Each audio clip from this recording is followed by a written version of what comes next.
Bank Indonesia memutuskan untuk kembali menahan suku bunga acuan alias BI 7 Days Reverse Repo Rate dalam rapat Dewan Gubernur BI di level 3,5%.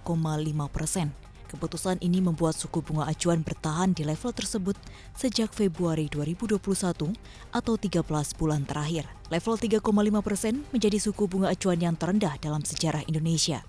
Gubernur BI Peri Warjio mengungkapkan, ini sejalan dengan perlunya Bank Sentral dalam menjaga stabilitas nilai tukar rupiah dan terkendalinya inflasi. Peri juga mengatakan bahwa BI mengantisipasi tekanan eksternal yang meningkat akibat dari ketegangan geopolitik dari Rusia dan Ukraina. Bahkan BI merevisi ke bawah laju ekonomi dunia di tahun ini dari 4,4% menjadi 3,8%. Selain menahan suku bunga acuan, Bank Sentral juga menahan suku bunga deposit facility di level 2,75%. Dan suku bunga lending facility di level 4,25%. BI memastikan akan mengoptimalkan strategi bauran kebijakan untuk menjaga stabilitas dan pemulihan ekonomi domestik lebih lanjut.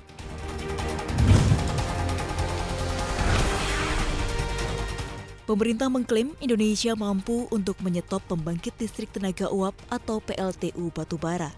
Pasalnya, Indonesia memiliki potensi sumber daya dari energi baru dan terbarukan dalam jumlah yang berlimpah. Potensi itu meliputi energi surya, hidrogen, air, hingga panas bumi, yang totalnya mencapai 3.686 gigawatt. Sayangnya, potensi ini masih minim diberdayakan, yaitu hanya sekitar 0,3%. Untuk itu, Menko Kemaritiman dan Investasi, Luhut Binsar Panjaitan, mengatakan akan dikembangkan satu Green Integrated Industrial Park yang berlokasi di Kalimantan Utara. Dalam catatan Luhut, Integrated Industrial Park tersebut akan menggunakan 8.000 megawatt pembangkit tenaga listrik hidro dan 10.000 megawatt energi solar panel. Hal ini diupayakan pemerintah demi mencapai target net zero emission sampai pada tahun 2060. Adapun di tahun 2030, Indonesia memiliki target zero emission hingga 29%.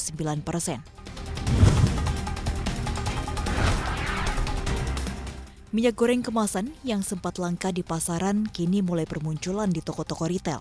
Hal itu imbas dari kebijakan pemerintah yang membebaskan harga minyak goreng kemasan sesuai harga pasar. Meski begitu, komoditas ini dijual dengan harga selangit, di mana minyak goreng 1 liter diperoleh dengan harga Rp24.000 hingga Rp26.000. Sementara untuk kemasan 2 liter, dijual di rentang harga Rp45.000 hingga Rp50.000. Meski begitu, masih ada toko retail yang belum memajang minyak gorengnya, dengan alasan harga terbaru belum dimasukkan ke dalam mesin kasir. Meski pemerintah melepas harga minyak goreng kemasan di harga keekonomian, namun pemerintah mengumumkan akan menyalurkan subsidi untuk minyak goreng curah, sehingga harganya menjadi Rp14.000 per liter.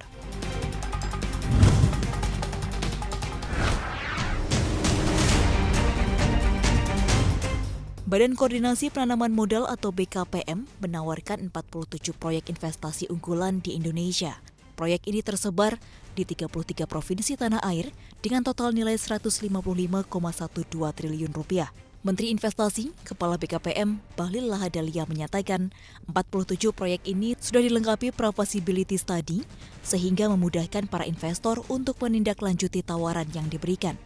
Lebih rinci, Bahlil memaparkan bahwa proyek yang ditawarkan meliputi kawasan pariwisata, kawasan ekonomi, kawasan industri, dan proyek infrastruktur. Pemerintah menjamin bahwa para investor yang masuk di proyek ini hanya perlu membawa modal hingga teknologi. Sementara untuk urusan perizinan akan dijamin karena diurus langsung di BKPM tanpa perlu bolak-balik ke kementerian dan lembaga yang lain.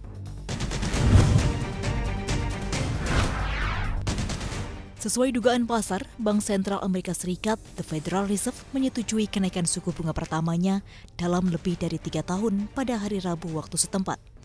Langkah ini diambil di tengah melonjaknya harga yang meningkatkan inflasi dan risiko yang disebabkan serangan Rusia ke Ukraina.